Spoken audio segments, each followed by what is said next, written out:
Hi friends, നമുക്കൊരു വചനം വായിക്കാം. നമ്മളവിടത്തേക്ക് ബഹുമാന്യരും പ്രിയപ്പെട്ടവരുമാണ്. ഏശയ്യാ പുസ്തകത്തിന് വായന 43 അധ്യായം 4 തിരുവചനം.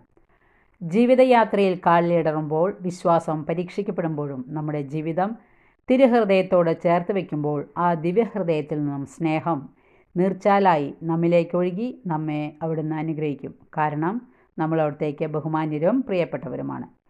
വിലകെട്ട ലോകസുഖത്തിൻ്റെ പിന്നാലെ പോകാതെ വിലയുള്ളവൻ്റെയും വിലപ്പെട്ടതിൻ്റെ പിന്നാലെ പോകുമ്പോൾ നമ്മുടെ ജീവിതം അനുഗ്രഹിക്കപ്പെടും.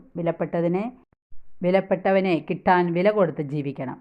വിലപ്പെട്ടവനെ നമുക്ക് കൂട്ടായി കിട്ടിയാൽ അതാണ് ജീവിതത്തിൻ്റെ മുതൽക്കൂട്ട്, ജീവിതത്തിൻ്റെ അനശ്വരമായ കൂട്ടുകെട്ട്. രക്ഷിക്കാൻ കഴിവുള്ള തമ്പുരാൻ്റെ ശാസനയേറ്റ് നമ്മിൽ നിന്നും വിട്ടുപോകേണ്ട തിന്മകൾ, ദുശീലങ്ങൾ, തഴക്കദോഷങ്ങൾ, രോഗപീഠകൾ കർത്താവിനെ സമർപ്പിക്കാം. സർവശക്തനായ ദൈവം നമ്മളെ അനുഗ്രഹിക്കട്ടെ. വായന ഇഷ്ടപ്പെട്ടെങ്കിൽ ലൈക്ക് ചെയ്യുക. താങ്ക്